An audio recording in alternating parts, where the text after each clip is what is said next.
3 biggest mistakes that you're making on RDLs. Let's break it down. Mistake 1, you're letting the bar drift too far away from you and you're bending at the waist, letting the bar travel way too far away from your legs. What you want to do instead, focus on it being a hinge. We're not just bending over with the weight, we're shoving our butt back. So what I'm going to do is I'm going to actually unlock my legs a little bit so they have a slight bend, focus on pushing my hips backward, and I'm going to keep my armpits tucked so that this bar is tracking along my legs during the entirety of the movement, especially at the bottom. This bar is right next to my shins. Mistake 2, clients will oftentimes try to stay too upright. This leads to some really awkward balance where they're bending their knees way too much and the bar hits their knees, keeping themselves from performing the hinge because they're trying to stay so upright. So instead, you need to embrace the fact that we are tipping over. As well as shoving our hips backward, we're letting our knees flex a little bit. I want to focus on seeing my entire field of vision travel down as I perform the RDL. I'm going to couple that with shoving my hips backward. It's actually going to allow me to stretch my hamstrings to a greater degree, take the load off of my back, put it into my hamstrings, and create a strong hinge pattern. Mistake number 3, people oftentimes think you need to be just on your heels when you're doing your RDLs in order to stretch your hamstrings. In fact, a common trend to take your feet and put them up onto a little wedge so that you feel more stretch and you plant your body weight into your heels. This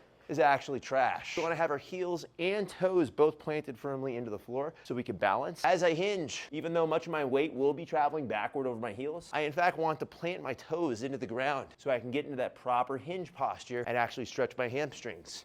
Be sure to like and follow for more tips like these. Check out the link in bio for other free content, programs, and online coaching options if you want to make progress today.